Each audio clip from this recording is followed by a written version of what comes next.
We're joined right now by Ohio Congressman Warren Davidson. He is a Republican. He's been on the show many times before, and he introduced the Stop the Cartels Act in 2022. Thank you very much. I think when you introduced this act, did you get a lot of pushback, or did you get some flack from people, or was it overall something that was widely accepted? It's been widely accepted, particularly amongst Republicans. I don't yet have Democrat co-sponsors, but a lot of them like it. It reframes the debate instead of continuing to fight about border security versus immigration reform, which are both important, but they're at an impasse. It's like, well, let's at least agree to stop the cartels.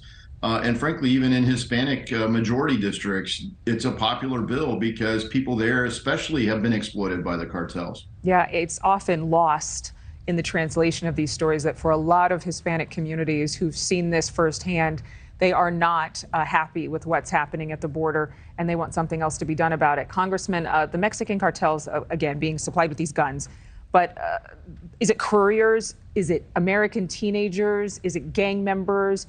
Is it people posing as delivery drivers hired by the cartel? Who are the likely suspects? Well, it's all the above. I mean, the market is massive, and as one of the clips showed, it's drugs in and guns and cash out, but it's also drugs and people in. Right as I was introducing the bill last summer, the New York Times had a report that said for smuggling people across the border, under Donald Trump, the cartels were making about $500 million a year. And they put the number now under Joe Biden at over $13 billion a year just on people. The market for drugs is bigger, and the demand in the United States for that's off the charts, unfortunately. We do have to deal with our own demand problem, but we've got to agree to stop the cartels.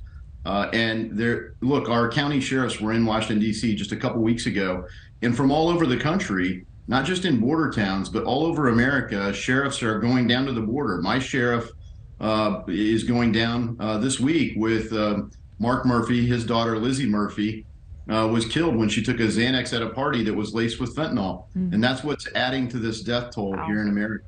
Yeah, I mean, it's like, which is worse, or what's more dangerous? The guns being trafficked back and forth, the fentanyl being trafficked into the U.S., the human cost. It's like, it's a landslide right now. Should the U.S. take a more active role in what actually leaves the country?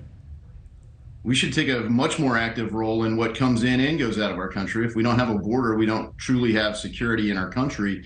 And what's more lethal, the drugs. The leading cause of death for 18 to 45-year-olds in America is fatal overdoses. And with fentanyl, about 70,000 people killed. It's not really fair to say that's an overdose. I mean, you shouldn't take a Xanax unless you're prescribed it. You certainly shouldn't take one at a party. But it's not supposed to kill you. These drugs are bad, but they're being poisoned with fentanyl, and it's killing our people.